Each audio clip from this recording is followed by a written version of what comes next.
ئەمڕۆ لە هەڵەبجە سیمینارێکە بۆ قسەکردن لەسەر یاسای بەرەنگاربوونەوەی تونند و تیژی خێزانی و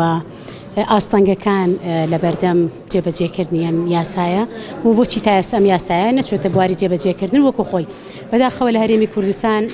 یاسای باشن بەڵام کاتێک ئەم یاسایانە ئەچنە بواری جێبەجێکردن وەکو پێویست دادگاکان ناتوان بە ڕۆڵی خۆیان ئاسن و یاساکان ناچنە بواری جێبەجێکردن بەداخەوە لە هەرێمی کوردستان تا ئێستا ئەوەنەی حکمی عشایری حکمی کۆمەلگاکە یاساکان بەرقەرار نین وەکو خۆی بۆیە ئێمە ئەمڕۆ قسە لەسەر یاسایانەکەین و پێشنیار و سەرنجی ئامادەبووان وەرەگرین بۆی بزانین ئێمە ئەتوانین چی بکەین بۆی کە دادگاکان کارا بکرێن و بە ئەرکی خۆیان هەستن بۆی بتوانین بە هەموو لایەکمان ڕێژەی تونند و تیژی لە هەرێمی کوردستان و لە سنووری هەڵەبجە کەم بکەینەوە. یاسا کێشە لە خودی یاساکە نیە، کێشە لە جێبەجێکردنی یاساکانە. بەداخەوە دادگاکان لە هەرێمی کوردستان تا ئێستا ئەوەنەی مولزەم و ملکەچی حکمی عشایرین ملکەچی یاساکانین بەداخەوە ئێمە کەیسمان هەبوو لە دادگا پێی وتراوە و توانە بڕۆ خۆت سڵحی عشایری بکە لەبەرەوە یعنی کەواتە دادگا بە ڕۆڵی خۆی هەڵنەساوە بۆیە ڕێژەی تونند و تیژی و کوشتنی ژنان لە هەرێمی کوردستان هێشتا وجودی هەیە لەگەڵ ئەو هەموو کار و ئەرکەی ڕێکخراوەکانی ژنان و خەڵکانی چالاکوان لە بواری مافەکانی ژنانە تا ئێستا ئێمە نەمانتوانیوە لەبەرەوەی کە دادگاکان نەیانتوانیوە ئەرکەکی خۆیان جێبەجێکەن بۆیە ئەرکی ڕێکخراوەکان و ژنانی چالاکوان و پیاوانی قەناعەت پێکراوە خاوەن باوەڕ بە مافەکانی ژنان نەیانتوانیوە گۆڕانکاری گەورە لە هەرێمی کوردستان بکەن تا ئێستا ژنانە کوژرێن ژنان تونند و تیژیان بەرامبەرەکرێ ژنان بێخانە ولانە ئەکرێن بێبەشەکرێن لە مناڵ بێبەشەکرێن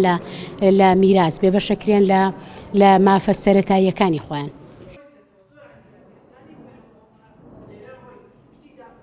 وەکو ڕێکخراوی یەکێتی ژنان ساڵانە چالاکیمان هەیە بە بۆنەی 16 ڕۆژی بەرەنگاربوونەوەی تونند و تیژی خێزانی کە لەلایەن جەمعی عامەوە دیاری کراوە کە ساڵانە پێویستە ئەم 16 ڕۆژە دامین کرێک لە 25 نۆڤەمبەرەوە دەست پێەکە تا 16 ڕۆژە بۆ مەبەستی تەوعیەکردنی ژنان دەربارەی ئەو مافانەی کە هەیەە بەنسبەت ئەم یاسایەوە ئەم یاسای لە ساڵی 2011ەوە کەوتۆتە بواری جێبەجێکردن و دادگای تایبەتمەندی هەیە نووسنگی تایبەتمەندی هەیە کە خێزان ئەتوانێت ڕێگەی خۆی بگرێت لە کاتێک ئەگەر تونند و تیژی وجودی هەبێ تونند و تیژەکە جەستەیی بێ دەرونی بێ سەکسی بێ ئەمە لە حاڵەتێکە ئەگەر خێزانی بێ ئەکرێت لە دەرەوەی تونند و تیژەکان لە دەرەوەی خێزانیش بێ هەر لە ڕێگەی دادگای تایبەتمەندمان هەیە مرکزمان هەیە ئەتوانێت سکاڵای خۆی تۆمارکە کەسەکە بۆ ئەوەی بگا بە مافەکانی خۆی. بەداخەوە ڕاستە ئێمە وەکو یەکێتی ژنان دەست پێشخەر بووین لە پرۆژەکە و تەقدیمان کرد بۆ پەرلەمان بەڵام بەپێی پێویست خۆی